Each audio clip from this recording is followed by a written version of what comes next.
মধ্যপ্রাচ্যের ভূরাজনৈতিক উত্তেজনায় নতুন মাত্রা যোগ করেছে ইরান ও ইসরায়েলের মধ্যকার সাম্প্রতিক সংঘাত। ইরানের বিপ্লবী গার্ড কোর আইআরজিসি এক বিবৃতিতে দাবি করেছে তারা ইসরায়েলের আকাশসীমার উপর সম্পূর্ণ নিয়ন্ত্রণ প্রতিষ্ঠা করেছে।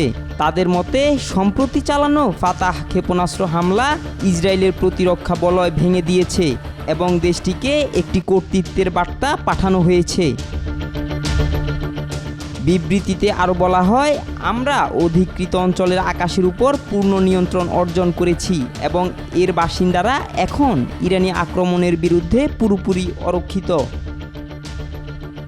কাতার ভিত্তিক সংবাদ মাধ্যম আল জাজিরা এবং ইরানের রাষ্ট্রীয় সংবাদ সংস্থাগুলোর বরাতে জানা গেছে, ইরানের ক্ষেপণাস্ত্র হামলা শুধু প্রতিক্রিয়াই নয়, বরং একটি কৌশলগত বার্তাও বহন করে, যার মাধ্যমে ইসরায়েলকে সতর্ক করা হয়েছে। এদিকে ইসরায়েলি সংবাদ মাধ্যমগুলোর দাবি, হামলার পর তেল আবিবের একাধিক এলাকায় বিস্ফোরণ ঘটে এবং একটি পার্কিং লটে আগুন ধরে যায়। তবে ইসরায়েলের সেন্সর নীতির কারণে অন্য কোনো স্থানে হামলা হয়েছে কিনা তা নিশ্চিত হওয়া যায়নি। এই ঘটনার আগেই মার্কিন প্রেসিডেন্ট ডোনাল্ড ট্রাম্প এক ভাষণে ইরানের আকাশসীমার নিয়ন্ত্রণ প্রসঙ্গে মন্তব্য করে বলেছিলেন, তেহরান নিজের সীমান্তও রক্ষা করতে পারছে না। সেই বক্তব্যে তিনি ইরানকে নিঃশর্ত আত্মসমর্পণের আহ্বান জানান। তার বক্তব্যের এক সপ্তাহের মধ্যেই এলো ইরানের এই শক্ত প্রতিক্রিয়া।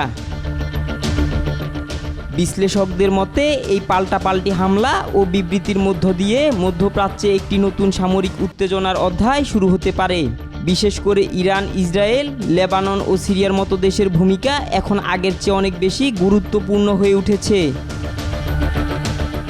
জাতিসংঘ ও আন্তর্জাতিক সম্প্রদায় পরিস্থিতির উপর নজর রাখছে এবং উত্তেজনা প্রশমনের আহ্বান জানিয়েছে। আবদুল্লাহ আল নোমান, আজকাল।